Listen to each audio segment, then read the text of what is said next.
comiencen, sea el comienzo. Qué bueno, ahí te está entrando más gente, me gusta. ¿Qué tal, Flavia? Hola, Eh, Carlos. ¿Qué tal? Disculpe la demora, bien, profe. bien. Bueno, no, está bien, está bien, está bien, está bien. Siempre empezábamos a esta hora más o menos, porque hasta que se van juntando. Pero me gusta porque hoy están más. Bueno, yo les decía la semana pasada, y visto también que no todos se estaban uniendo a la tutoría sincrónica, que con esta materia yo lo que voy a hacer, o mejor dicho, lo que yo pretendo que ustedes hagan, es que comiencen a elaborar un pequeño anteproyecto de lo que podría llegar a ser en algún futuro para ustedes su trabajo de investigación. Esto siempre, si el día de mañana ustedes terminan la carrera y dicen, bueno, quiero hacer consultorio, quiero recibir en la universidad para poder hacer consultorio. Para hacer consultorio usted va a tener que hacer una licenciatura. Es una carrera de grado que solamente la otorgan las universidades. Bueno, la idea cuál era? Que ustedes en esta materia se formen medianamente con los conocimientos de la metodología de la investigación, los procedimientos, los instrumentos que lleva la metodología, para que si el día de mañana ustedes después deciden hacer o no su licenciatura, les sea de utilidad. Yo acá no les voy a pedir que ustedes me hagan una tesis, ni que me escriban. Yo solamente les voy a mostrar, les decía yo, la parte teórica de metodología y vamos a comenzar con el armado o la construcción de un pequeño anteproyecto de investigación. El anteproyecto, como dice la palabra, anteproyecto, es un paso previo a la investigación. Entonces, ¿cómo va a ser el trabajo? Yo le voy a poner las pautas que ustedes van a tener que escribir en ese trabajo, partiendo de un problema que ustedes van a elegir, como ya eligieron algunos, pueden cambiar, y a partir de ahí, del problema que ustedes elijan, plantear el problema, justificar el problema, poner objetivos, hacer alguna pregunta que ustedes tengan que indagar, la pregunta problematizadora, la pregunta del problema. Eso también. Hola Lorena, ¿cómo estás? Les decía eso, que ustedes tenían que plantear el problema, vuelvo, repito, la justificación del mismo, por qué era conveniente llevar a cabo Buenas, esa buenas. investigación. ¿Sí? Hola, ¿cómo estás? Formularse dos o tres objetivos, ¿sí?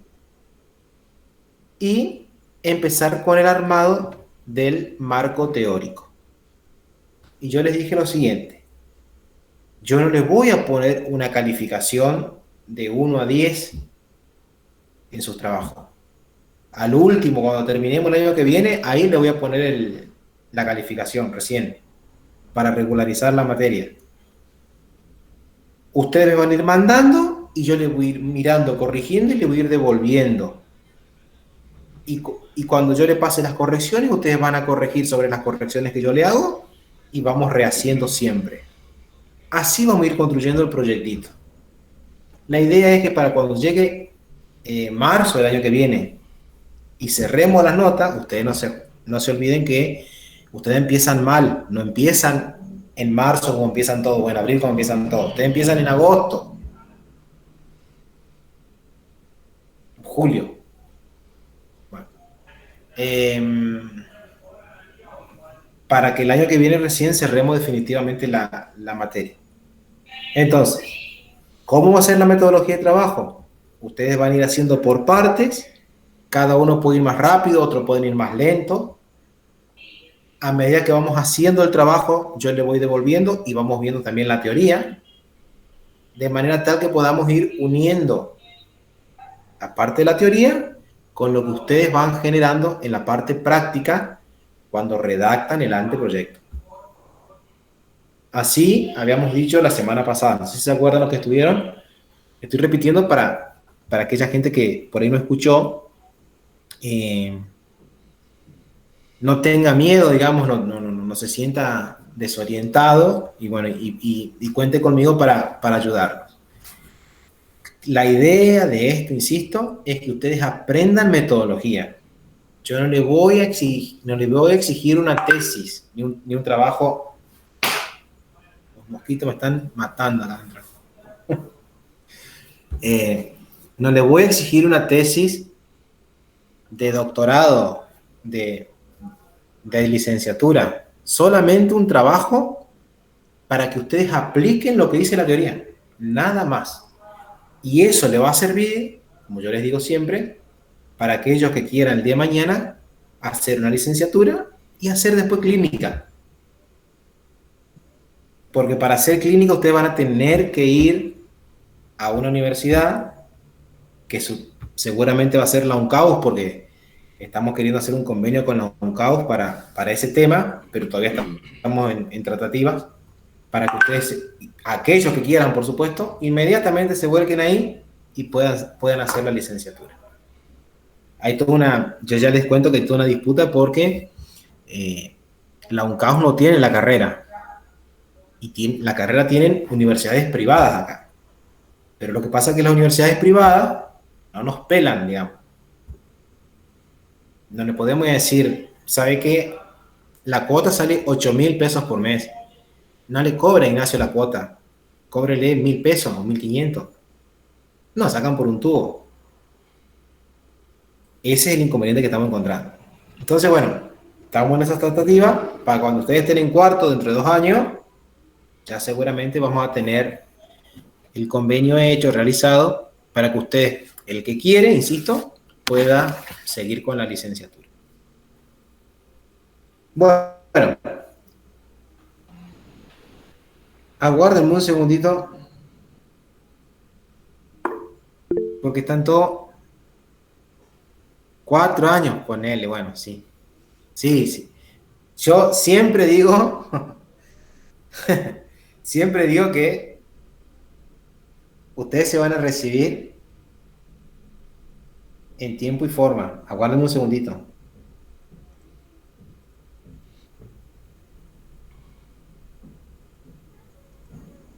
Ustedes se van a recibir en tiempo y forma.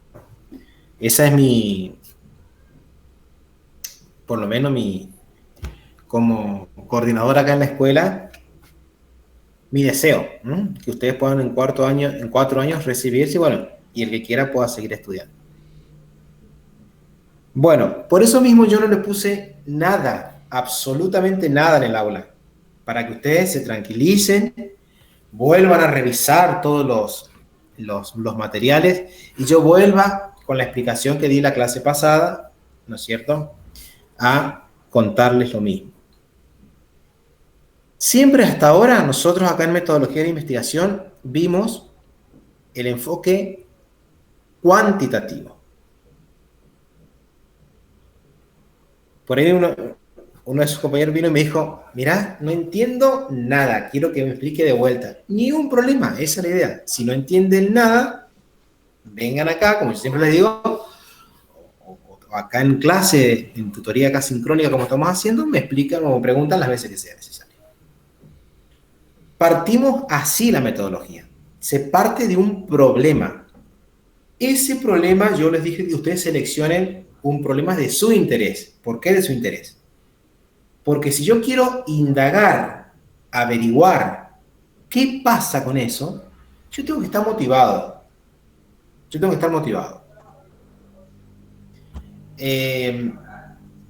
Si yo les digo, investiguen esto o tal cosa, y a lo mejor a algunos no les gusta, es un tema que no les apasiona, entonces ustedes menos van a entender, porque ya desde entrada, desde el planteo del problema, ya ustedes están, digamos, desmotivados. Bueno, escriban el problema. Vamos a tratar de saber ese problema que ustedes plantearon, y algunos escribieron en el foro, otros no escribieron todavía. tenemos que abordarlo, tenemos que trabajarlo a ese problema desde dos enfoques, o uno mixto, el mixto mejor dicho, pero siempre son dos enfoques, del enfoque cuanti y del enfoque cualitativo. Cada enfoque tiene particularidades, tiene características. Entonces, si yo mismo estoy queriendo saber, no sé, cuál es el porcentaje de desgranamiento o de desvinculación de los alumnos de la escuela secundaria, con la misma pregunta yo ya me estoy, digamos, posicionando en un enfoque. Quiero saber cuál es el porcentaje. Entonces, todo aquello que tenga que ver con datos, con cantidades, con números, se hace en un enfoque cuantitativo. Es un enfoque que utiliza la estadística para poder, digamos, llegar a la resolución del problema. Nos valemos, como yo decía, de la estadística y tenemos que redactar variables, tenemos que buscar variables. Eso desde el enfoque cuantitativo. Es un enfoque mucho más preciso, que no requiere de ambigüedades, porque tiene que ser, obviamente, si es estadístico, tiene que ser algo con precisión, algo que me tire el dato justo. 15%, 16,5%, 50%, 94%, etc. Ahora bien, si yo quiero posicionarme ante un problema desde un enfoque cualitativo, yo lo tengo que tener en cuenta desde las cualidades que me presenta el problema. Entonces, no podría presentar un problema preguntándome en términos de porcentaje. Lo cualitativo tiene que ver con la interpretación, con el significado, con lo subjetivo de la persona. Si yo quiero saber por qué se produce la desvinculación de los alumnos de la escuela secundaria, ahí yo puedo llegar a plantear un problema cualitativo, porque yo estoy queriendo saber no números, no el porcentaje, sino quiero saber subjetivamente por qué ese sujeto, ese individuo, se alejó de la escuela secundaria. ¿Qué fue que lo hizo? ¿Qué fue lo que hizo que él se vaya de la escuela y no continuó? Entonces, ahí siempre está la diferencia entre el cuanti y el quali. Ustedes me dicen, ¿cuál es mejor? Ninguno es mejor que otro. Son dos enfoques distintos, son dos enfoques que miden y miran la realidad de maneras diferentes. El primero lo hace desde el punto de vista matemático, estadístico, a través de números, porque quiere representar en algo, a través de una tabla de números, a través de una torta de gráficos, por ejemplo. Y el otro, más interesado en la parte subjetiva, es decir, en cómo construyen, en definitiva, los sujetos su propia realidad. Porque ustedes pueden decir, voy a averiguar por qué dejaron de ir los alumnos, se desvincularon de la escuela secundaria, los alumnos del, no sé, del Jardín de Infantes de Patricia de Tirol. Entonces, a cada uno de esos estudiantes yo le voy a tener que ir preguntando por qué. ¿Cuál es el significado? Y ustedes me dirán, ¿y esos por qué, esos significados que yo busco cualitativamente, yo después no los puedo pasar al enfoque cuantitativo? ¿No lo puedo representar en gráficos? Sí, claro. Por eso existe el enfoque mixto. Tomo una parte cualitativa y tomo otra parte cuantitativa. Esto con cualquier problema que ustedes quieran averiguar, indagar. Con un problema que se sientan cómodos, que no se sientan obligados. ¿Para qué? Para que a partir de ahí, de tener en claro los enfoques y el problema, ustedes comiencen con el planteamiento. Se pongan a escribir cómo plantean un problema. Les cuento el caso de la tesis que hice yo para la licenciatura. No, a modo de ejemplo, sin ser ejemplo, ¿no? Solamente para que ustedes tengan una idea. ¿Cómo planteé yo el problema? Comenzó así. Durante los años 17 y 18, los estudiantes del tercer nivel de la Escuela Mariano Ferreira tenían dificultades para aprobar matemática. De un total de 45 alumnos en todos los años, 6 solamente aprobaban, mientras que el resto no lo hacía. A partir de estos datos institucionales, surgieron los siguientes interrogantes que me llevaron al campo a trabajar de la siguiente manera. Los interrogantes fueron: ¿qué pasa en la hora de matemática en la Escuela Mariano Ferreira durante el año 2019? ¿Por qué en el 2017 y 18 los estudiantes fracasaron solamente en matemática? ¿Qué estrategias utiliza el docente que a lo mejor no pudo llegarle al estudiante para que pueda aprender? ¿Cómo evalúa el docente a los estudiantes adultos para poder aprobar? Fueron todas preguntas que yo me fui haciendo, ¿no es cierto?, para poder determinar qué pasaba. Porque teníamos un problema que los estudiantes no se recibían, no terminaban el tercer nivel, no podían egresar, porque siempre debían matemática. No debían lengua, no debían historia, no debían geografía, debían matemática. Y los datos institucionales decían que esa tendencia se acentuaba. 2017 matemática, 2018 matemática, 2019 matemática. Bueno, hay que investigar. Hay un problema que hay que investigar. Entonces, bueno, yo lo hice a través de un enfoque cualitativo, donde yo tuve que hacer una serie de consignas y de preguntas a los estudiantes y al docente. Salió un tema muy interesante ahí. Después les digo los resultados si quieren, pero bueno, los resultados fueron trabajados institucionalmente. Entonces, un problema, el que yo quiera, tiene que tener una significancia, una importancia. ¿Para qué voy a indagar?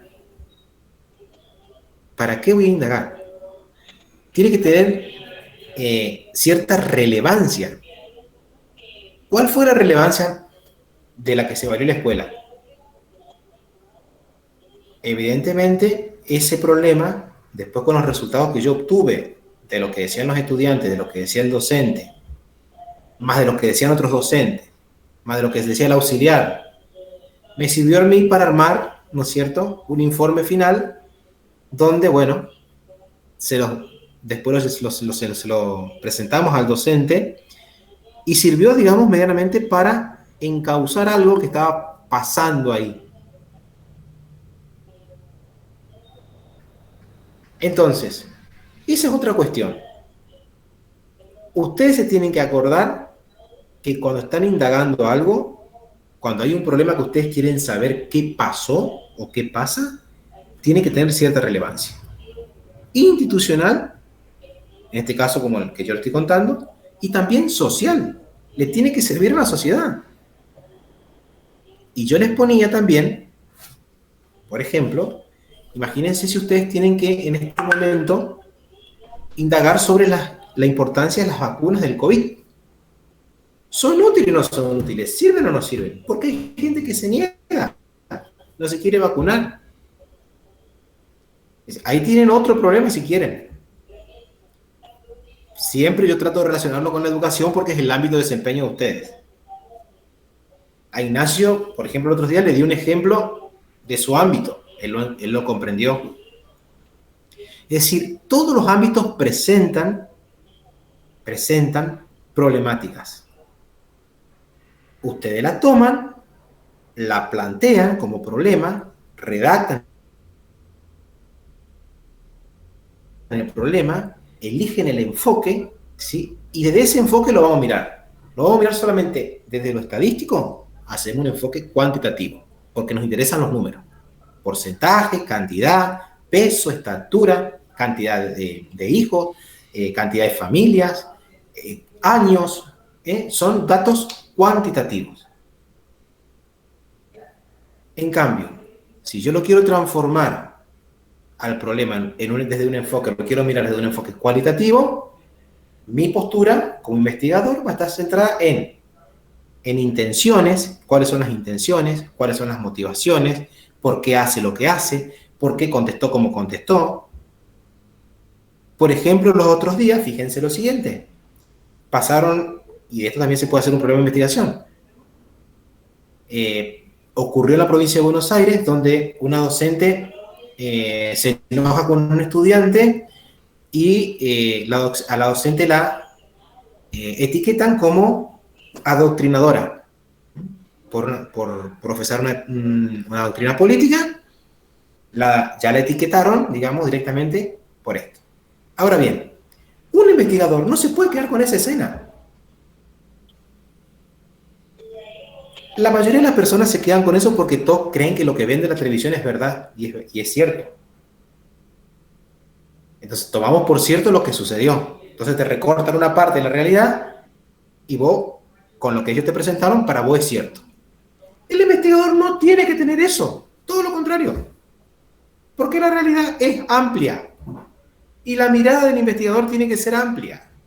Entonces, si yo soy investigador y quiero saber por qué estaba adoctrinando, como dice esa docente, yo tengo que ir al contexto, al terreno, ahí tengo que hacer obviamente un enfoque cualitativo, para ver y que me explique la docente por qué dijo lo que dijo. ¿No será que fue provocada para que diga eso? ¿No será que le hicieron una cama para que diga lo que dijo y los alumnos la filmaron? Hay que ver el contexto. Hay que ver por qué se produce lo que se produce. Ellos te pasaron una parte del diálogo. Ese diálogo viene anteriormente. ¿Y la parte desde el inicio? ¿Dónde quedó? Bueno, esa es la mentalidad que tiene que tener el investigador. El ejemplo solamente lo uso para explicarles cómo tiene que actuar el investigador. La persona que hace investigación no se puede quedar con un fragmento de la realidad. No se puede quedar con un fragmento. Porque antes, y más en una escuela, porque antes hubo un ingreso al salón, hubo un saludo a la docente, hubo un comienzo de la clase y hubo una participación de los estudiantes. Entonces, si yo quiero saber si verdaderamente fue o no fue un adoctrinamiento, tengo que analizar todo, colegas. No me puedo quedar con la parte que a mí me cuentan. Esto solamente lo digo para que ustedes vean la actitud que debe tener el investigador a la hora de buscar información, de recolectar datos. ¿Sí? ¿Me explico o no?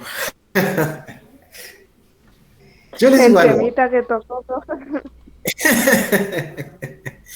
Bueno, pasa, porque acá son docentes acá. Y somos todos adultos. Yo solamente le toco esto para que, a ver, ustedes como futuros investigadores, como futuros psicopedagogos, no se pueden ir a quedar con una sola parte. La televisión que diga lo que quiera, los periodistas que digan lo que quieran, Macri que diga lo que quiera, el presidente que diga lo que quiera. Ustedes no se casan con nadie, porque el investigador tiene que ser objetivo e imparcial. No se olviden que el conocimiento científico es tildado de objetivo. Y esa objetividad se empieza a lograr desde el posicionamiento del investigador. Ahora, si yo voy al campo, pero estos kirchneristas son toda una manga de negros, villeros, con toda esa clase de prejuicio, evidentemente no voy a poder llegar a ningún lado. Más allá de la ideología de cada uno, política, incluso religiosa, incluso religiosa. O sea, yo tengo que tratar de ser lo más objetivo posible a la hora de querer plantear un problema, plantearme objetivos para saber acerca de eso, lo quiero saber, plantearme preguntas y ir al campo. Yo solamente planteaba esto no como tono político y nada por el estilo, sino solamente para que ustedes vean la importancia que tiene la investigación en el ámbito educativo. De hecho, fíjense que a la docente creo que la sumariaron. Está sumariada la docente. Bueno, en el sumario, ¿qué es el sumario? En el sumario van a indagar cómo se produjo lo que se produjo, que tal vez la televisión no mostró y no va a mostrar. Entonces, todas estas cuestiones, cuando uno va al campo, entra a recolectar información. Bueno, ¿alguna pregunta hasta acá sobre metodología, sobre los enfoques? Si no, yo quiero pasar a ver un poquito cómo ustedes van a construir el marco teórico. Nuevamente. Profe, Señor. Correcto, entendido perfectamente la explicación, ¿no es cierto? Ahora pregunto, ¿usted en todos los otros encuentros sincrónicos nos va a seguir acompañando en esto? Podemos preguntar en distintos momentos. Ustedes pueden preguntar las veces que quieran, Ignacio. Vos sabés que vos podés venir acá las veces que quieran, cuando quieran, por el grupo, personalmente, me escriben. Yo lo que voy a hacer es lo siguiente. Yo le voy a dejar en el aula, le voy a dejar después la actividad, que ustedes van a ir completando.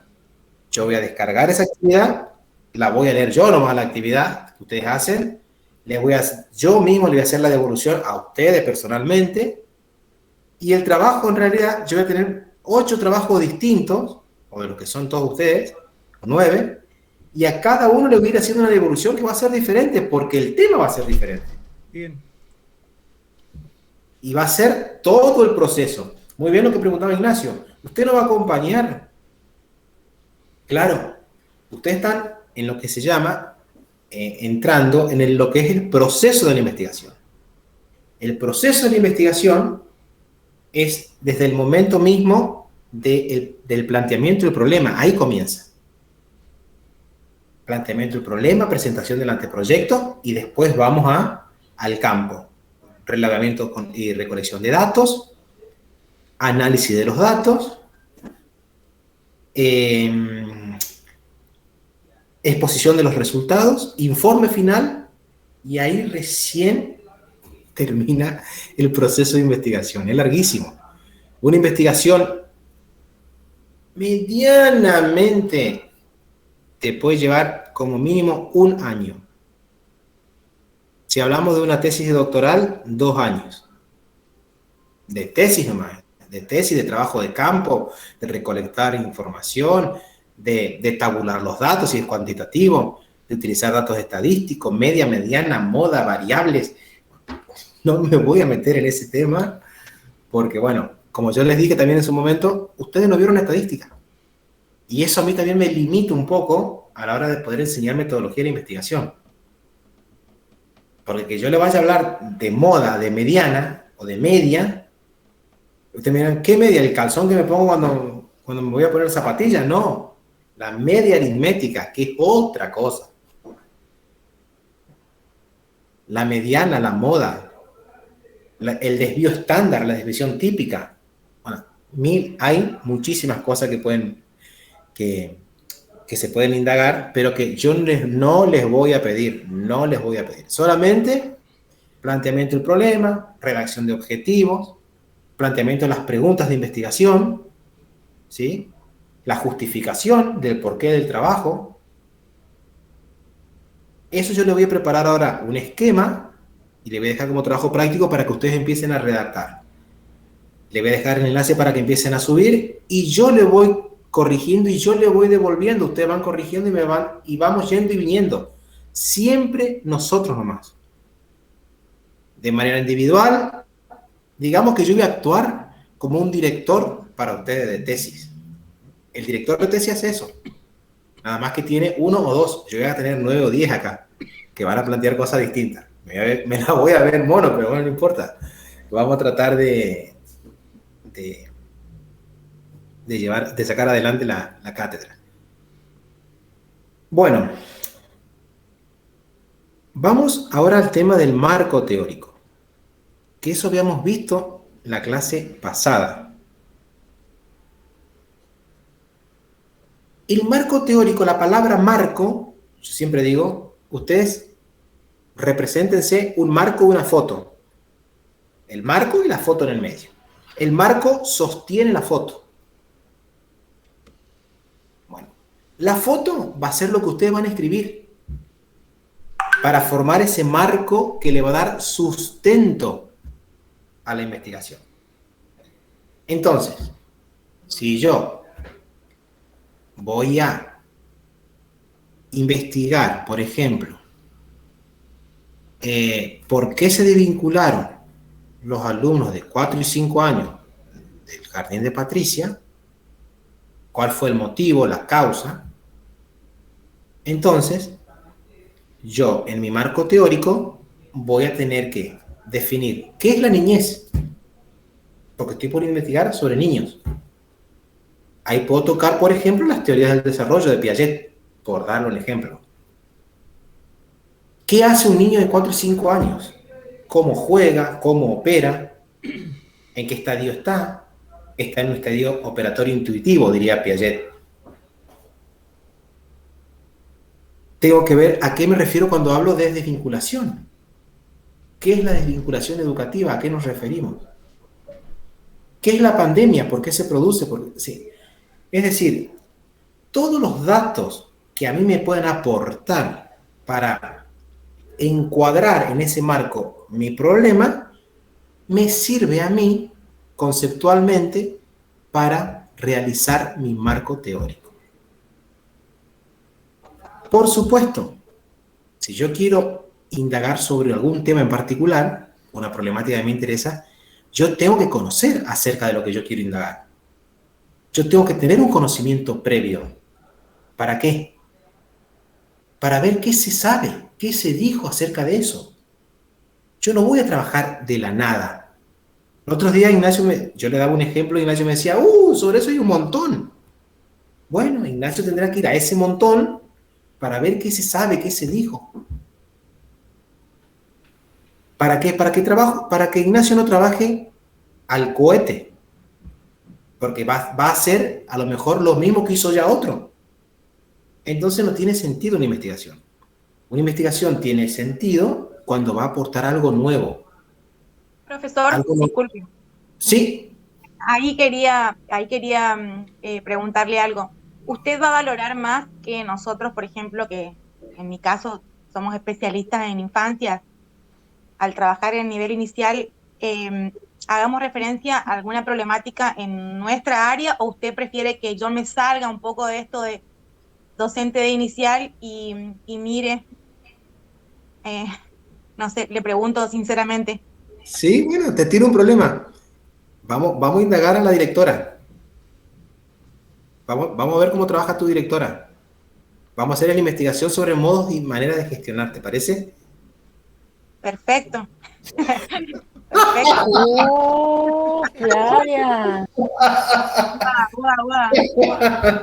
Dale, de paso ya sirve porque ahora estamos por rendir.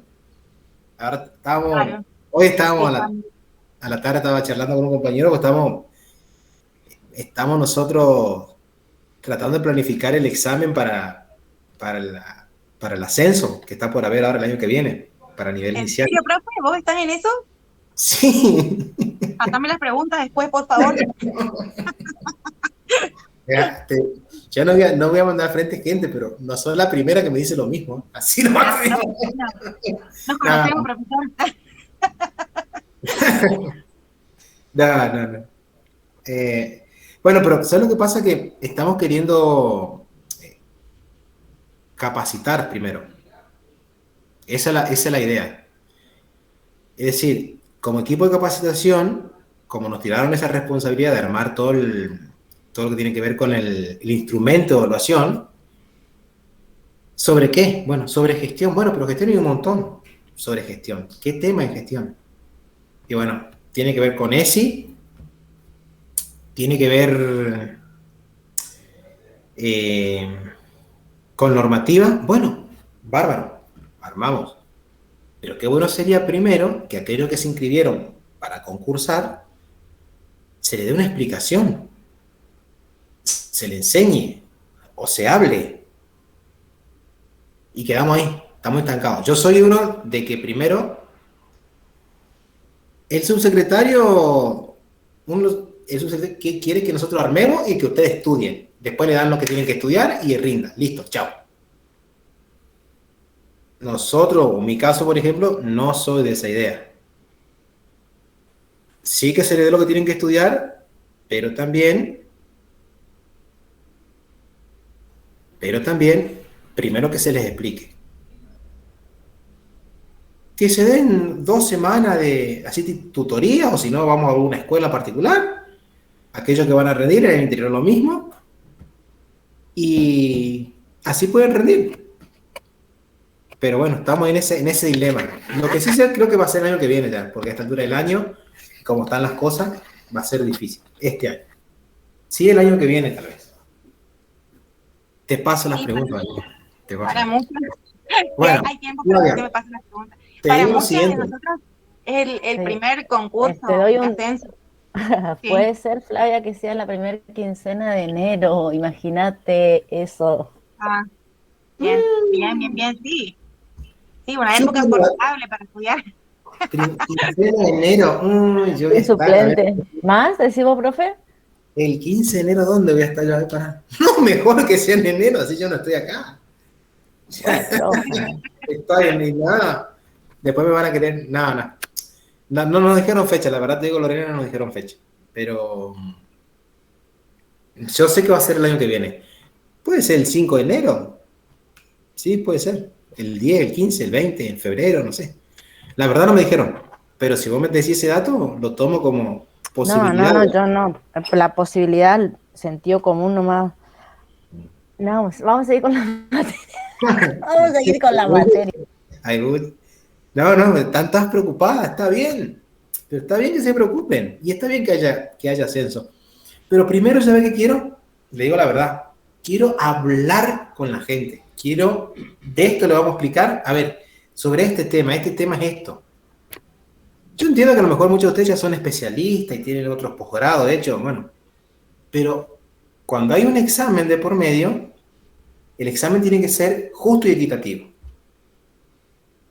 Equitativo tiene que ver que todos tienen que tener las mismas posibilidades. Y justo, la justicia se da junto con la equidad. Se da junto con la equidad. Claro. De ahí es que las nuevas le puedo hablar otra cosa, pero disculpen un segundito, Ignacio Milagro. De ahí, ay, Gonzalo. De ahí que los nuevos enfoques de evaluación, hoy en día, pongan el acento en la parte ética de la evaluación y no en la parte técnica de la evaluación. Siempre se ha puesto acento en la parte técnica, es decir, cuántas preguntas respondió, si respondió bien o respondió mal, y nunca nos interiorizamos el por qué. Bueno, acá nosotros queremos saber el por qué. Si hay gente que anduvo muy bien, ¿por qué? Y si hay gente que anduvo muy mal, ¿por qué? No nos podemos quedar siempre con, pero porque Flavia no estudió. ¿Y qué sé yo si Flavia no estudió o no estudió? Si yo no la vi a Flavia, no hablé con Flavia, yo no sé si sabe o no sabe si entendió lo que estaba estudiando o no. Alguien tiene que, obviamente, dar una explicación. Y eso tiene que ver con la equidad. Y eso pasa en las escuelas, en todas las escuelas, en la primaria, en la secundaria, en el terciario me pasa. Que los docentes vienen, enseñan, se van, listo, después parcial o prueba.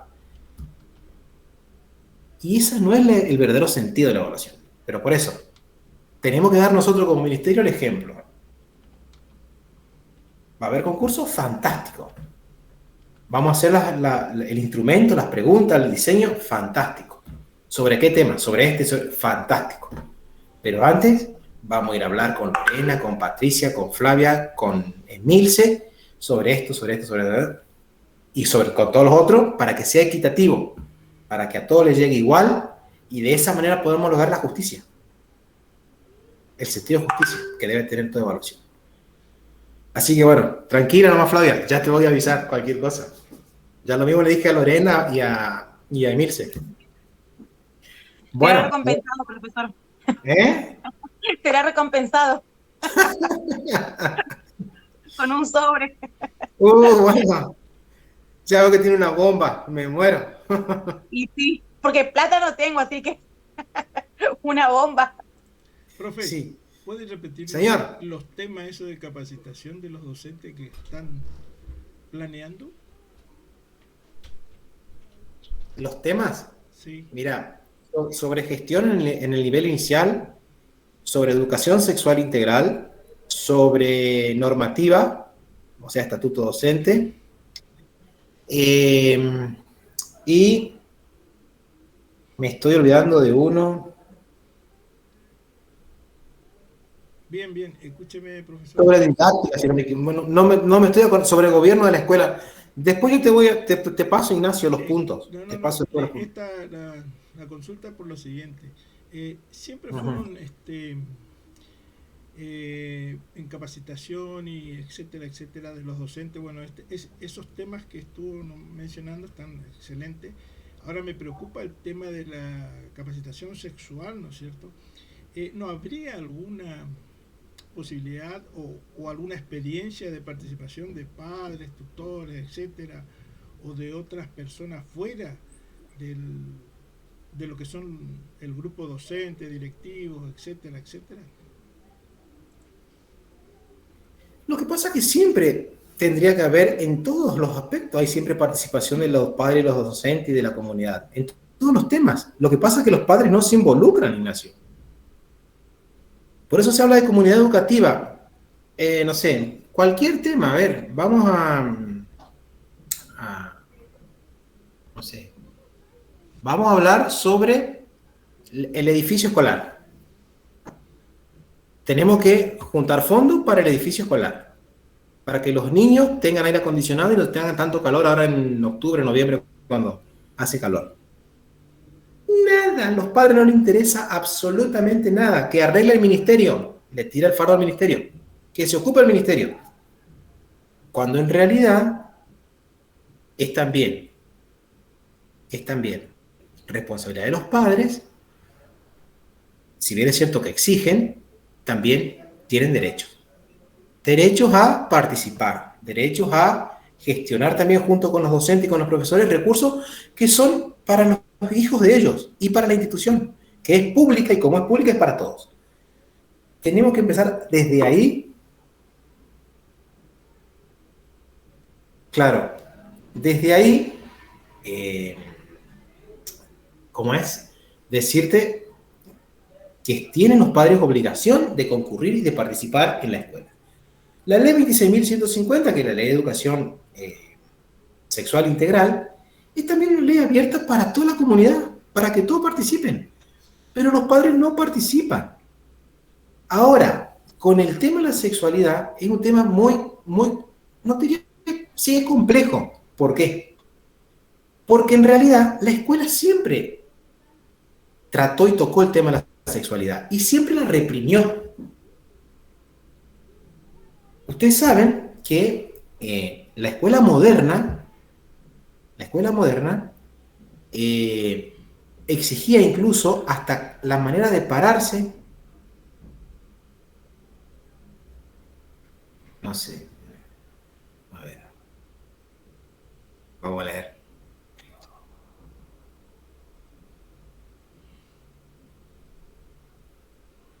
Los muros porque se cayó una parte y se recolabora.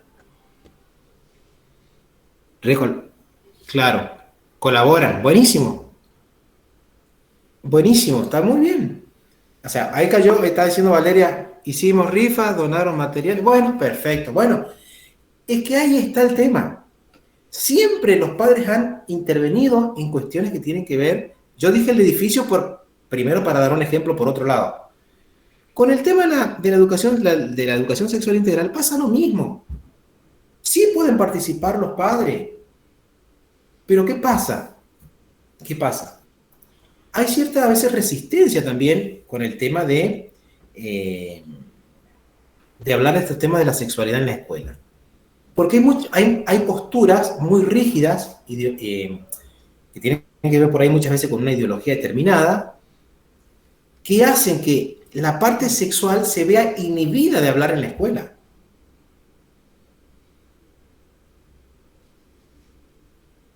Y es una parte también importante, ¿no es cierto?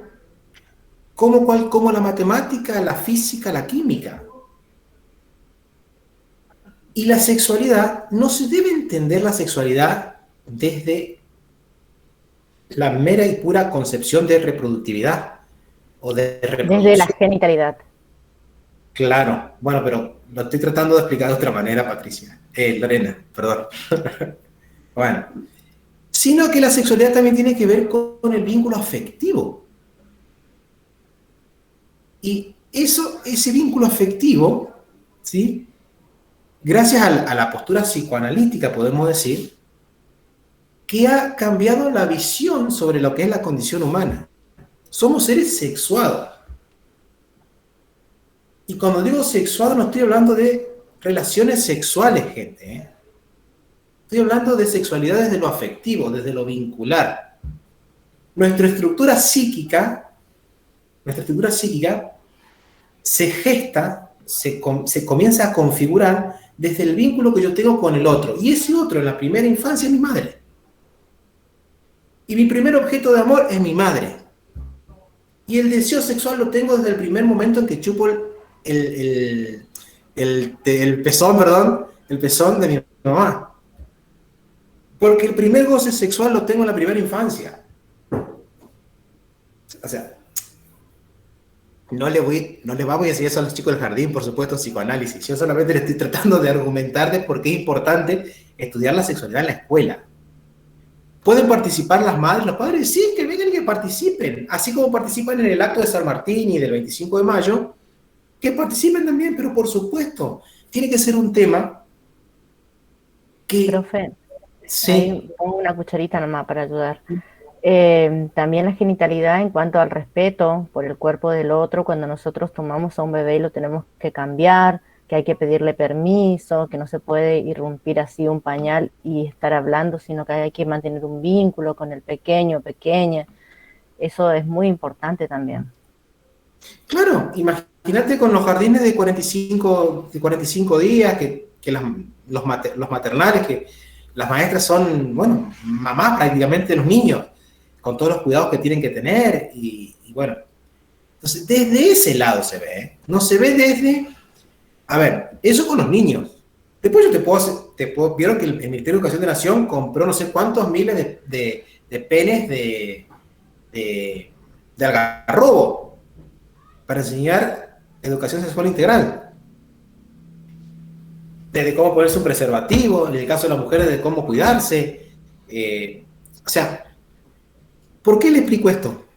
Porque históricamente la educación, los discursos educativos, pedagógicos, siempre han tendido a inhibir la sexualidad. Desde lo más, aunque parezca indefenso, ¿sí? Desde lo más que parezca natural.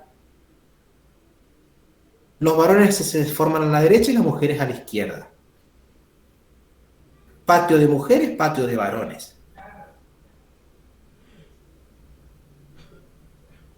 Educación física para las mujeres, educación física para los varones. Eso, la escuela lo hizo siempre. Y todo se tomó como natural, como algo que está bien, como algo que está... Porque, ¿qué hace los enfoques pedagógicos que son sanitaristas o higienistas en la educación? Prevalece el rol masculino sobre el femenino. Determinado tipo de tareas hacen los varones y determinado tipo de tareas hacen las mujeres. Hay toda una parte de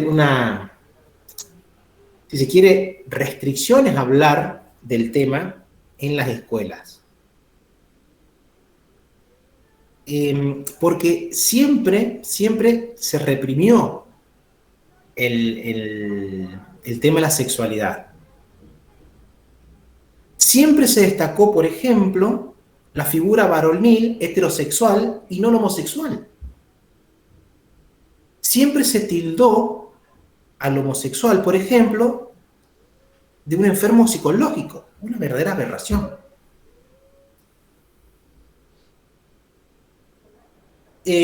Siempre se tildó a las mujeres que eligen el mismo sexo también de enfermas, porque la relación siempre fue heterosexual en la escuela. Niños y mujeres. Niños que tienen más fuerza hacen determinado tipo de tareas, mujeres que son más débiles hacen otras. De hecho, también eso se lo puede ver en las disciplinas escolares. ¿Por qué un varón no puede hacer bordado en la escuela? ¿Por qué un varón no puede enseñar, no le pueden enseñar a un varón a hacer manualidades? ¿Y por qué eso tiene que estar siempre restringido al ámbito de la mujer? Inclusive las disciplinas escolares, lo que se enseña en la escuela, también ha tendido a separar a separar la sexualidad. A decir, pueden hacer porque son varones y estas no porque son mujeres. E incluso,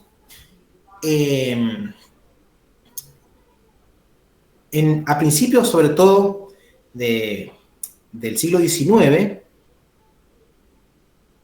los estudiantes tenían que poner, a la hora de formar, sus brazos por delante. Después se les enseñó a tomar distancia, pero siempre tenían que poner sus brazos por delante. ¿Por qué? Porque todo eso tenía algo simbólico oculto ahí, que tenía que ver con que las partes íntimas, ¿sí?, sobre todo en el varón que llevaba pantalón, era posible que se pueda observar. No hacían tanto las mujeres porque llevaban pollera. Incluso el uniforme de la escuela tampoco era natural, era porque quedaba hermoso y lindo, tenía una simbología oculta detrás. Y todo eso tiene que ver con la sexualidad. Profe, Entonces, sí. pero eso es acá en parte de Sudamérica, en los inmigrantes, sobre todo españoles, italianos, porque, por ejemplo, yo cuando era chico me acuerdo, visitamos a los indios acá en Paraguay. eh, la gran novedad era ir y ver a las indias con los pechos afuera, ¿no es cierto? Y a tal punto de que nosotros llegábamos y ellos se sacaban todos los corpiños, la ropa que le cubría para mostrar sus pechos, ¿no es cierto? Y eso es lo que atraía a los turistas. Era insólito eso. Yo era muy chico, me acuerdo, a mí no me llamó para nada la atención, a los grandes les llamaba la atención, qué sé yo, por el tamaño, por la forma. Y nosotros indagando un poquito ahí con las etnias, ¿no es cierto?, de toda Sudamérica, y la mayoría andaban desnudos, y no era porque tenían que cubrirse de ataques, de bichos o lo que sea, no, sino por el calor, por las temperaturas, y porque era costumbre, ¿sí? Uh-huh. Los hombres un poquito más con pudor, o no sé si era pudor o qué, porque nunca hablé exactamente con ellos, pero por ejemplo por sus penes, por sus testículos, bueno, tenían que cubrirse y no quedar enganchados por ahí, por decir, ¿no es cierto?, brutamente con algo, pero era lo único. Las mujeres no había problema. Y todo eso creo que fue transmitido hacia nuestros jóvenes, los abuelos, me acuerdo que era tabú. Bueno, algunas instituciones religiosas, por ejemplo la que yo voy, siempre se habló un poco, siempre se habló, pero bien, ¿no es cierto?, que el pene es pene y la vagina es la vagina. Bueno, y de ahí después más damos la punta para que los padres intercedan. En mi caso, por ejemplo, mi padre, desde la época de mis abuelos, nos fueron comentando y charlando sobre todo, por ejemplo, a las mujeres, por qué tenían el periodo, cómo era su primer periodo, ya le iban preparando. Ahora no, anda a hablar ahora en la escuela o decir algo, o en una reunión de catequesis como yo doy con los adultos, anda a decir eso, medio que, ¿sí? pero fue cambiando también todo eso por la diversidad que usted bien comentaba. Vuelvo otra vez al tema este de capacitación. Qué bueno sería, por ejemplo, que se dé una charla siempre en la escuela pública, pues en las privadas más o menos, en las privadas religiosas más o menos, que se toca eso, esos temas, ¿no es cierto?, para los que van, porque muchos cuando empiezan a tocar el tema también se retiran, ¿sí? A mí me tocó, por ejemplo, en un colegio dar una charla referente a eso, pero bien suave, y le di pie después a los médicos, a las doctoras, ¿no es cierto? Me dieron pie como papá, como catequista, como tutor, así, y padrino de un montón de chicos y chicas, en lo que siempre hablábamos. Y es increíble cuando, sobre todo los jóvenes, porque los niños ahora no, o sea, saben todo, profesores. Un chico de 6 7 años ya sabe todo. Y más, por ejemplo, en la zona de las villas, acá donde transito mucho yo, y porque viven todos juntos, en una pieza están todos juntos. Y ven cuando el papá tiene relaciones, ven las violaciones que ocurren y salen corriendo para que no le toque a ellos también. Y no solo a veces del hombre, sino también de la mujer, Bueno, etcétera. Llegamos, bueno, fuimos para otro lado. Con más razón entonces, totalmente. Por eso, con más razón, como vos mismo estás diciendo, Ignacio, con todos los problemas sociales, la diversidad, ¿no?, que existe con el tema de la sexualidad, somos toda una generación que hemos reprimido toda esa cuestión. Inclusive acá en este momento, hablar de este tema a muchos nos puede llegar a incomodar, porque estamos hablando de algo de lo más íntimo que tiene el ser humano, el individuo. Y es íntimo porque por eso mismo, porque se empezó a gestar desde la primera infancia. Entonces,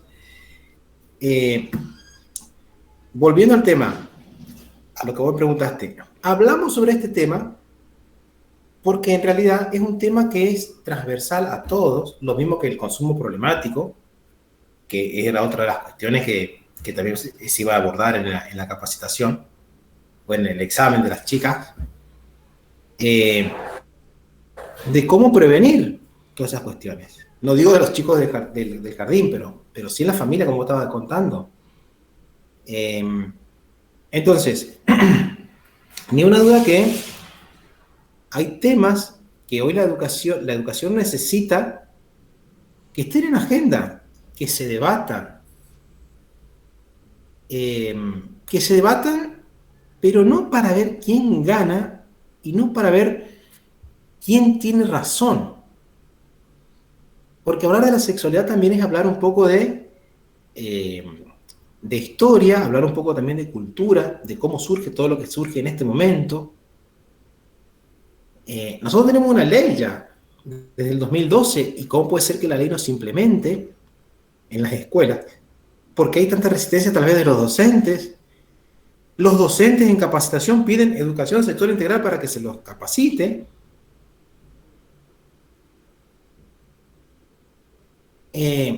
Pero por supuesto, después están las otras instituciones que obviamente también tienen su mirada, ¿sí? Las religiones en todas sus creencias, ¿por qué no también el discurso médico y científico? Todos tienen sus puntos de vista acerca de la sexualidad, porque como es lo más íntimo del sujeto, ¿sí?, es lo que más nos toca, es también lo que más nos lleva a debatir y a digamos, posicionarnos.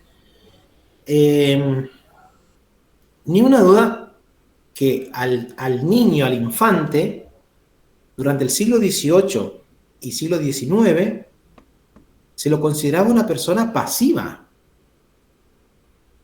que el impulso y el instinto sexual se despertaba recién con la llegada de la pubertad, y que cuando llegaba la pubertad, la escuela se debía encargar de reprimir ese deseo para que esa energía pueda ser canalizada en otro lugar y no en la pasión. Y esto está escrito inclusive en los distintos diseños curriculares de las jurisdicciones, era así de segregador y de inhibidor el rol de la escuela. Por eso cuando ustedes dicen la escuela adoctrina, como decían así, gente, la escuela siempre adoctrinó, no es de ahora. La escuela no es neutral como institución. La escuela tiene una ideología que subyace y que tiene que ver con las clases burguesas. Pero bueno, todo eso es lo que se tiene que entrar a debatir para decir, bueno, esto es lo que nos sirve hoy y esto es lo que no nos sirve más. Y eso es lo que a la escuela les cuesta. A la escuela les cuesta insertarse en las nuevas necesidades. Yo como capacitador, los docentes, en el cuestionario que yo le doy acá para que digan a ver qué curso les gustaría que nosotros formemos, el 60% es sí, educación sexual integral. ¿Y por qué? Pero fíjense esto, qué contradicción. Los docentes piden, se los capacitan, pero después no sé si enseñan. Porque una cosa es que vos lo capacitas al docente, otra cosa es que el docente agarre, vaya y enseñe. ¿Se animará? ¿Perderá el temor? Algunos sí, obviamente, pero hay otros que no. Entonces, ese podría ser un hermoso tema de investigación, obviamente muy amplio y complejo. El tema de la educación sexual integral en las escuelas. ¿Le corresponde a la familia o a los docentes? ¿O le corresponde en todo caso a los dos? Por acá tampoco hay que encontrar blanco y negro. Acá hay que muchas veces encontrar también los grises.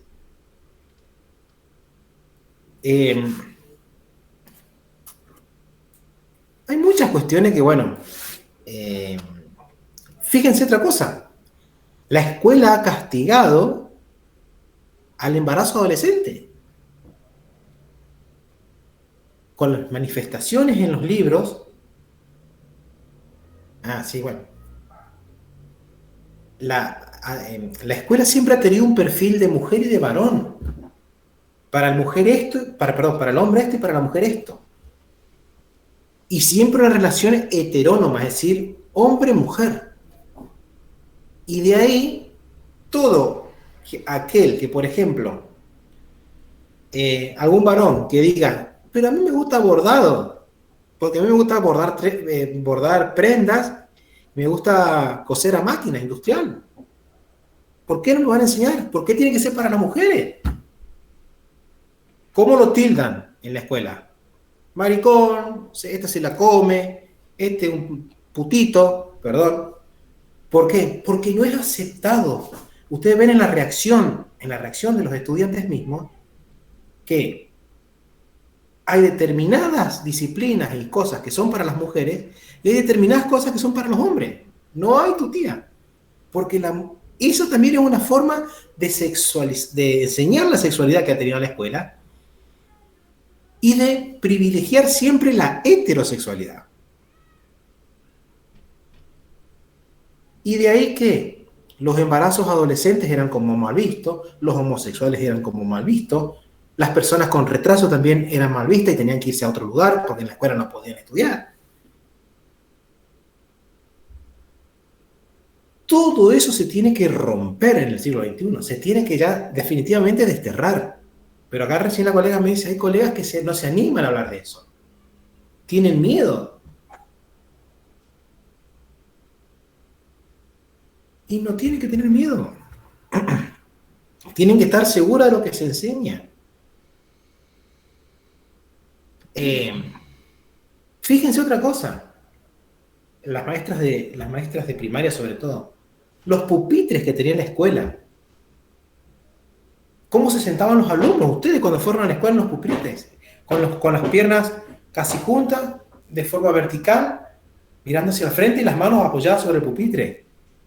Y adelante del pupitre existe una tabla para que vos no le puedas ver la parte de atrás a tu compañero. todo eso que parece inocente, que parece como algo dado, tenía una importancia, tenía un porqué. La represión de la sexualidad. La escuela, colegas, no es neutral. En ese ámbito van a trabajar ustedes, por eso, con esa gente.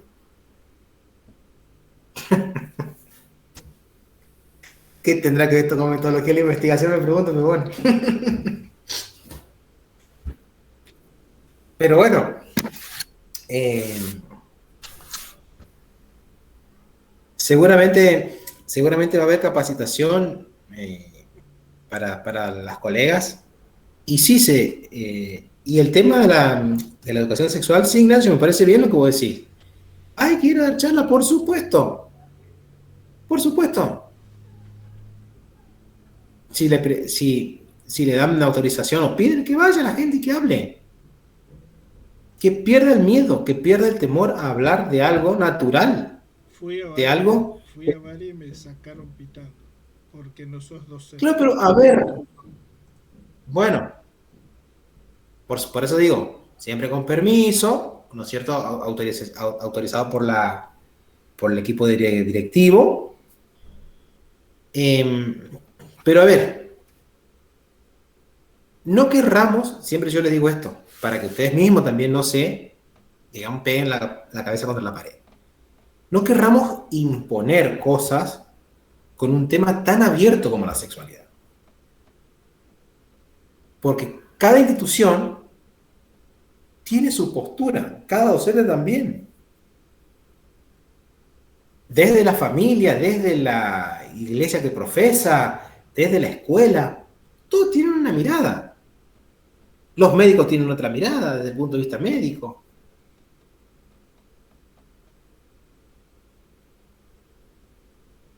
Claro, está todo reglamentado lo que deben enseñar. Sí, hay ley. Por supuesto, claro que sí.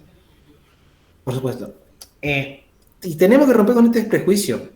Voy a hacer guarango para que ustedes se...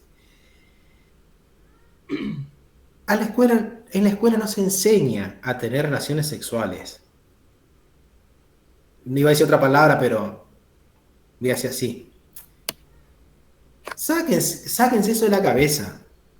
No se le va a decir al chico, mirá, tenés que contarte con aquella porque aquella quiere estar con vos, o aquel quiere estar con vos, o ese dos varones o dos mujeres. O sea, no se va a enseñar eso. La ESI no es eso. La ESI es, como decía Lorena, en la primera infancia, el cuidado del cuerpo, todas las apreciaciones que hay que tener para, obviamente, tener cuidado para poder proceder con los niños más chicos. En las escuelas secundarias, bueno, sobre todo ahí que las hormonas están a flor de piel, enseñarle cuestiones referidas a la sexualidad implica también enseñarle, claro, valores. Por ejemplo, el amor. Enseñarle los sentimientos. Enseñar la diferencia entre pasión y amor, porque son dos cosas distintas. A lo mejor ustedes dirán, no, pero pasión y amor son dos cosas distintas. Amor y enamoramiento son dos cosas distintas. Uno se marcan del lado de las emociones y de otro del lado de los sentimientos. El amor es un sentimiento. ¿Y por qué es un sentimiento? Porque el sentimiento tiene larga duración. El enamoramiento es pasajero. Y la ESI es tan transversal, la ESI es tan transversal que no se puede limitarla a una temática, a una época del año, a algunos emergentes planificados. Nos atraviesa todo el tiempo. Hay que ser muy cuidadosos. Y siempre lo digo yo, la ESI es respeto, no es más ni menos que eso. Está abierta a la comunidad todo el tiempo, está abierta la institución a la comunidad todo el tiempo, como vos decías, no para imponer una mirada, se lo vio muy claramente cuando fue el debate por las dos vidas o por el aborto. Ahí se generó mucho revuelo en torno a la ESI, y nosotros como institución nos veíamos también invadidos por un montón de corrientes, de mensajes, y ahí teníamos que actuar con esa imparcialidad que, que nos caracteriza, y con esa capacidad de plasticidad, de movernos, de saber llevar a todas las miradas a quizás un encuentro común donde, te vuelvo a decir, era todo llegar a un punto de respeto, no coincidir plenamente, sino buscar lo mejor. A ver, pero está bien, o sea, son posturas,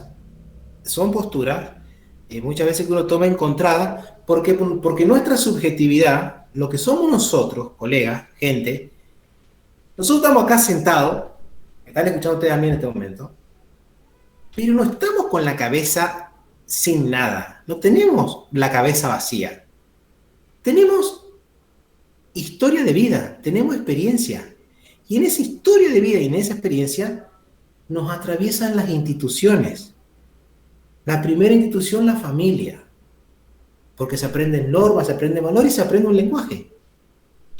La segunda institución, como dicen, la escuela, bueno, que no sé si será la segunda institución, para algunos no fueron a la escuela y son muy educados. Y después tenés las otras instituciones que también tienden a socializar y a enseñar. Las iglesias, cualquier religión. Los clubes de barrio,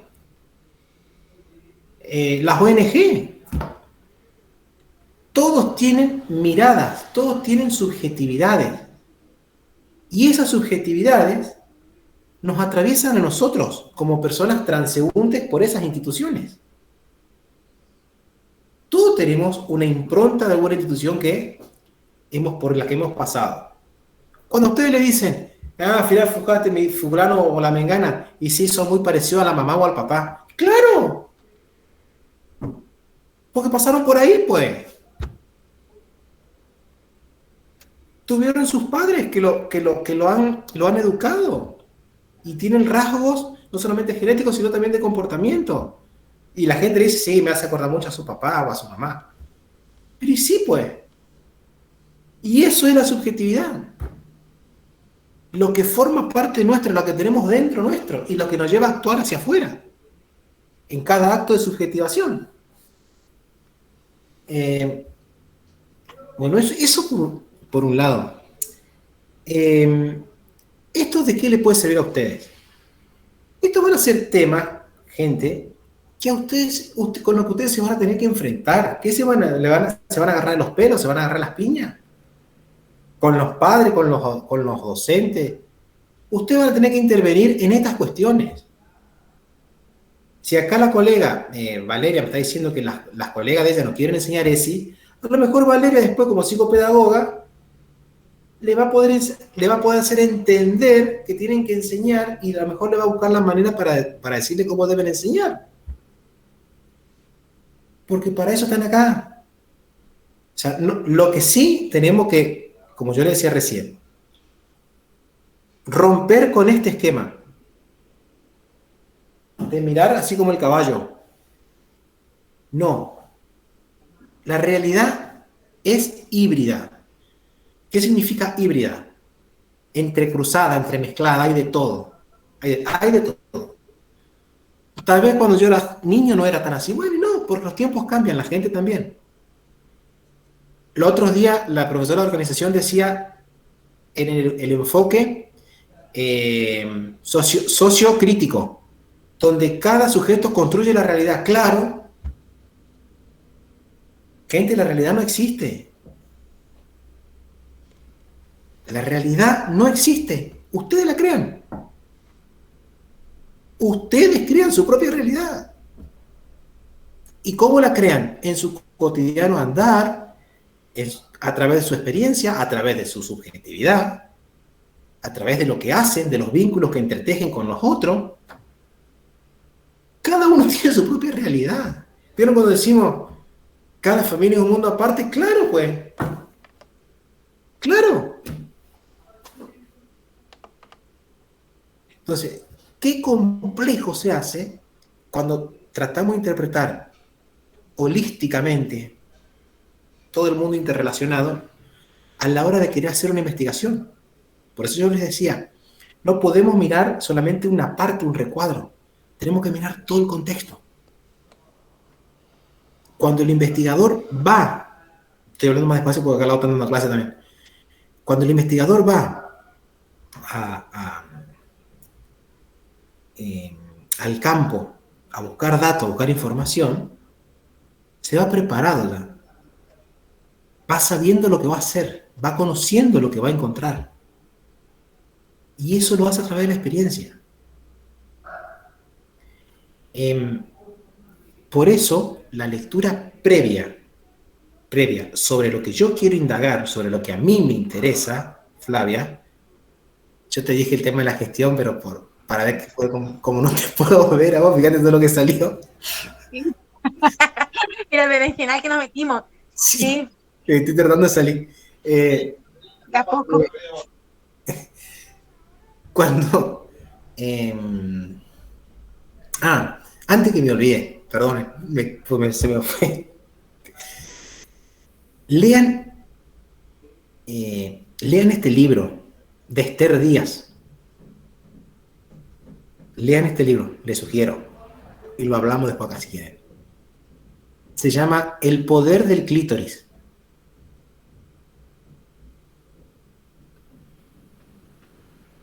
Lean ese libro. Se los recomiendo. Bueno. ¿Ese era el cierre, profe? ¿El nombre del libro? ¿Está en el Búsquenlo. aula? ¿Está en el aula? No, Dígale a Maxi que ponga en el aula. Bueno, lo voy a buscar y lo voy a poner en el aula. Igual está en PDF. Ustedes lo ponen El poder del clítoris. Así se llama. ¿Por qué? ¿De qué va a tratar el libro? ¿Saben quién escribe el libro? Esther Díaz. El material es el que tuvieron ahí, que yo puse ahí en el aula, de ciencia, conocimiento y epistemología, de la misma autora.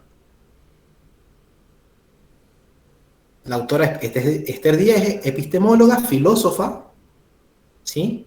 Ahí les va a contar cómo, a través de la sexualidad, ¿sí?, la mujer se vio reprimida e inhibida en muchas acciones y muchas cosas. Todo bajo la influencia del poder del clítoris. Porque como tenía clítoris, lo tenía que preservar, lo tenía que cuidar. Y no podía hacer determinadas cuestiones. Bueno, léanlo y después lo hablamos. Le va a abrir la cabeza, yo le sugiero. Eso sí, tienen que estar tranquilos, porque si por ahí no entienden algo, me avisan. Pero es un libro apasionante. Le va a explicar cómo se construyó la sexualidad a partir del clítoris de la mujer. Así nomás le digo.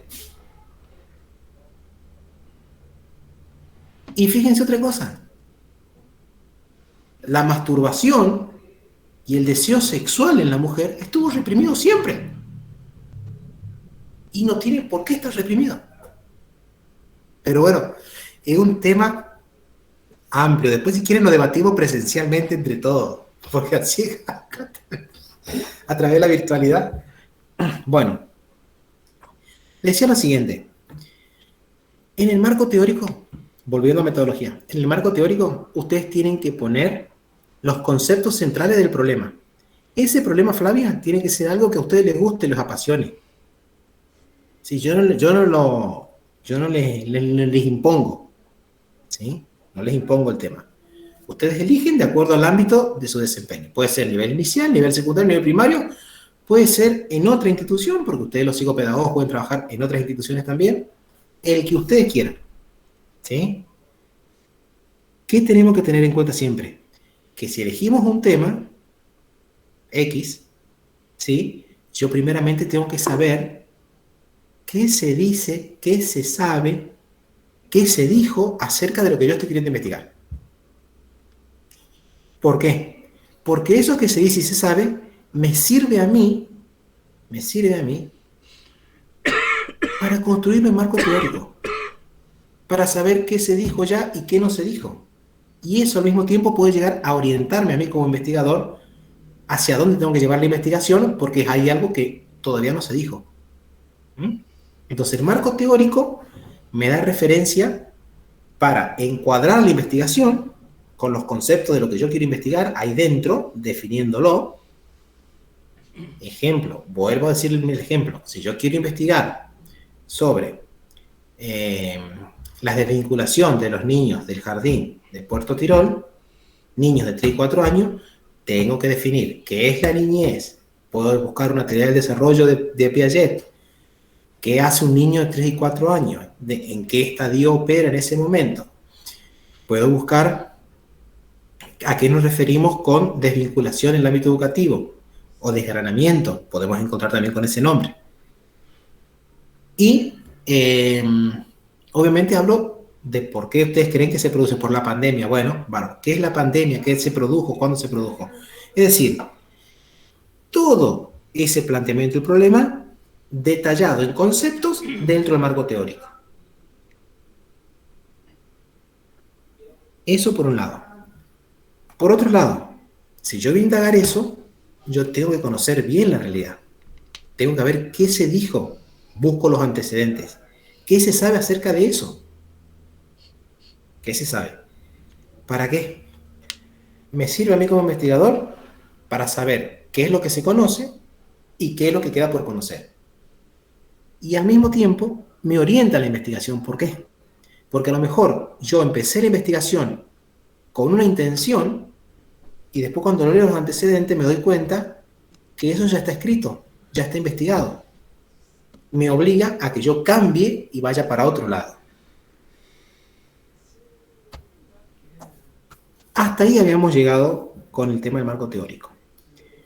Si ustedes van a plantear el problema desde un punto o desde un enfoque cuantitativo, ¿sí? En el enfoque cuantitativo, ustedes lo van a tener que expresar a través de variables. ¿Sí? Variables.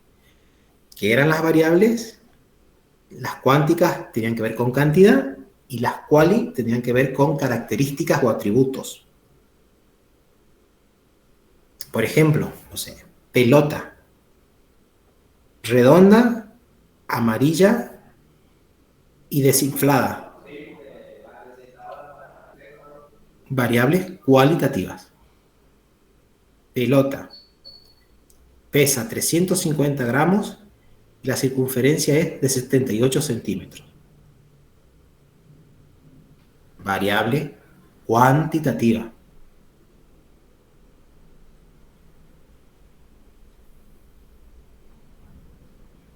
Entonces, si yo voy a investigar la desvinculación en el jardín de Patricia de los niños de 3 y 4 años del jardín de Puerto Tirol, y lo voy a hacer desde un enfoque cuantitativo, voy a expresar una respuesta, una hipótesis.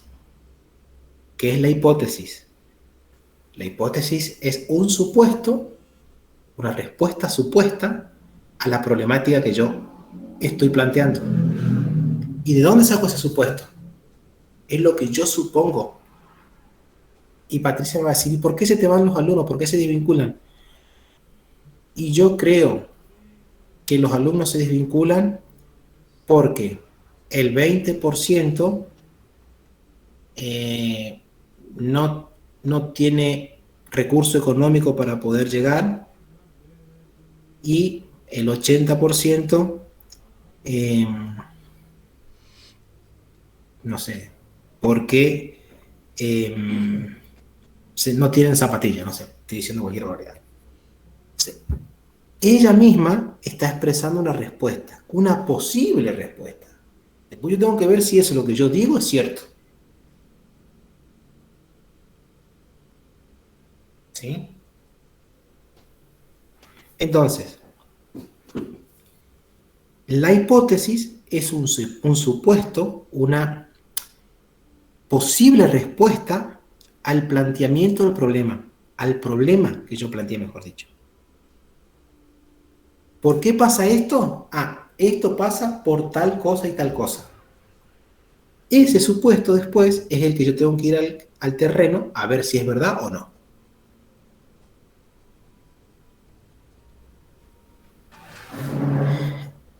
Yo ahora les voy a dejar el trabajo práctico para que empecemos a hacer.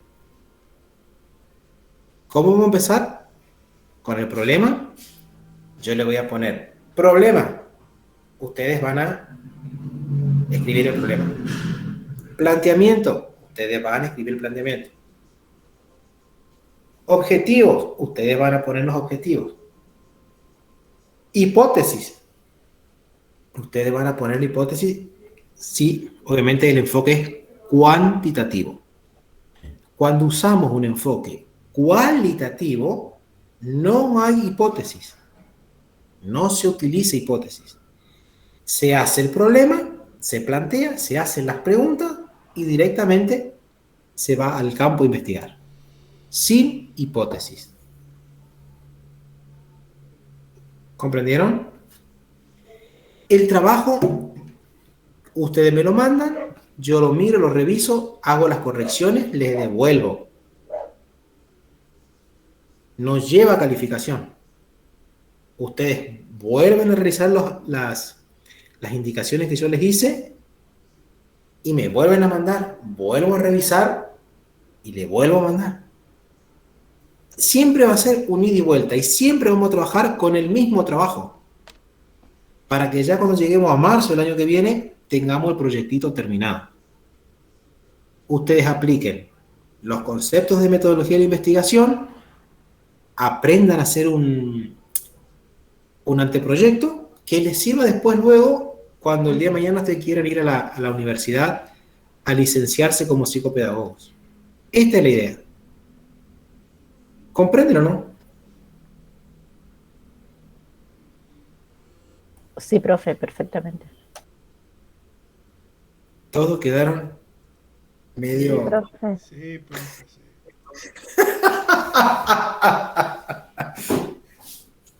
¿Qué pasó? Quedaron todos... A ver. No, Busquen... profe, se entendió bien.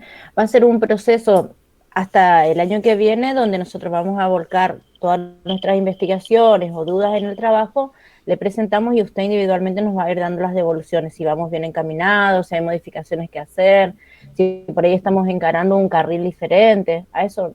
Exactamente. De última, yo estoy haciendo el trabajo de lo que haría un director de tesis. Pues cuando ustedes se vayan a la universidad a querer hacer una tesis, usted va a tener que conseguirse un director. Y el director es el que le va a estar diciendo, Ignacio, acá tenés que redactar mejor, no se entiende. No, pero ¿cómo si no se entiende? Te digo, redactar. Ignacio redacta y me manda otra vez. Ignacio, ahora cambiaste acá, pero como cambiaste acá arriba, no se entiende acá abajo. Cambiaste también de vuelta. Pero así no llegamos nunca. Ignacio. Estaría bueno mensualmente hacer un debate de algún tema. Sí, cómo no. Traigan el tema que quieran. Lo podemos conversar. Sí, Ignacio. Vamos a ver que esta es una cátedra abierta. Más sobre todo si se habla de metodología de investigación. Donde cuando el investigador tiene que ser una persona activa, creativa, flexible sobre todo, poder a veces reconocer que está equivocado y cambiar de dirección para que la investigación tenga resultado, porque por ahí muchas veces los investigadores, ¿qué pasa? Comienzan un proceso de investigación, llevan adelante un trabajo y llegando al final del trabajo se dan cuenta de que no era lo que ellos querían o lo que están tratando de lograr, ya lo dijo otro. Y medio como que se desmoralizan. Y claro, y sí. Porque el trabajo del investigador es ser una persona flexible también, tiene que tener determinadas cualidades, de poder cambiar, de poder interpretar ampliamente la realidad de lo más objetivo posible. Ustedes no se olviden que el conocimiento de la ciencia, una de las características es objetivo, que no está digamos, no puede estar sujeto a ambigüedades. Tiene que ser, aparte de objetivo, preciso, porque así se mueve la ciencia. ¿Mm? Entonces, cuando yo le diga, redacten esto o vuelvan a hacer esto, y vayamos avanzando lentamente, alguno más rápido, otro más lento, eso todo es el proceso de investigación, gente. No me puedo enojar ahí, ¿eh? No, no, pero yo te digo, Ignacio, pero las colegas acá también se pueden llegar a mandarme también porque no al carajo, por no decir otra palabra. Porque así es el Bueno, trabajo. pero que a veces, a mí me pasa que a veces yo planifico un proyecto, pero no se ajusta a lo que yo al principio pensé o va cambiando algo en el interín, en el medio, y bueno, hay que tomar otro rumbo, y por ello tenía un objetivo y terminé haciendo otro, o mejor, o totalmente fuera de lo que yo me había planteado al principio. Así que la verdad que si aprovechamos esta oportunidad que tenemos que nos guíe, podemos hacer proyectos macros después. Así yo agradecida, profe. Claro, esa es la idea. Yo por eso le digo, la idea es que ustedes aprendan a hacer un proyecto, que vean las partes cuáles son, cómo se trabajan en cada una de las partes, ¿sí? Cómo se llega para presentar, y punto, ahí terminó. O sea, yo no le estoy por pedir que me hagan después vayan al campo, hagan la tesis y el informe final. No, eso le van a pedir en la universidad cuando ustedes vayan a querer licenciarse. Yo acá solamente les muestro los pasos de la metodología, les enseño con la práctica lo que dice la teoría, y vamos medianamente haciendo el anteproyecto. Exactamente, Lorena, como vos dijiste. Si se enojan, yo más contento me pongo. Por Perdón. ahí sí le arde la oreja, profe. Si me putean, más contento me pongo, más alegre todavía, porque estoy logrando mi objetivo, que ustedes se enojen. Y que ustedes se muevan, y ustedes sientan el rigor que se necesita cuando uno escribe para hacer un trabajo. Porque que tiene que ser objetivo, que tiene que ser, como yo decía, lenguaje, escritura, preciso, sin ambigüedades. Eso requiere de práctica, eso requiere de borrar, volver a hacer, borrar, volver a hacer. Ahí creo que Patricia está haciendo algo similar en la universidad también, puede dar cuenta de eso. Es decir, son cuestiones que no se hacen de un día para otro. Yo le comento mi experiencia. Yo agarré como directora de tesis, agarré una profesora de matemática, una magíster en matemática.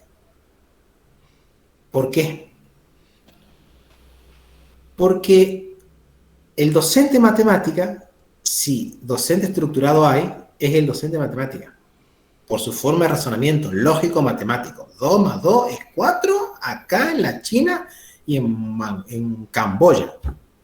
2 más 2 es 4 y es 4. Y así como razonan, también escriben.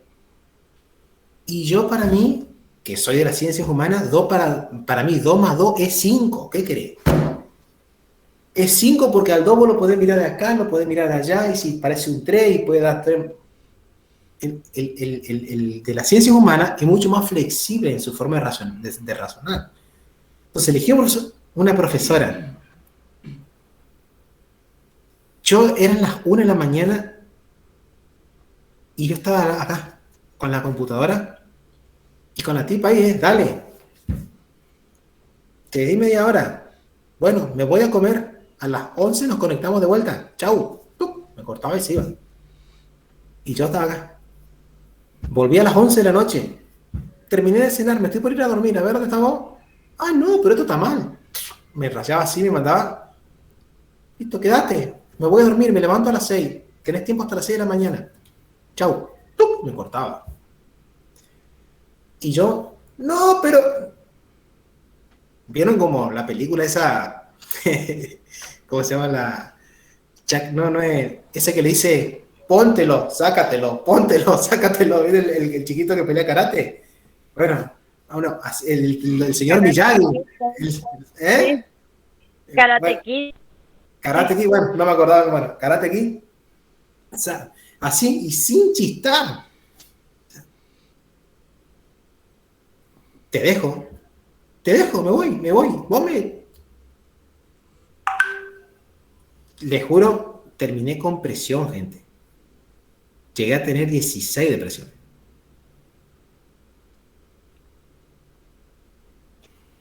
Es nuestro momento para vengarnos, profe. Nada.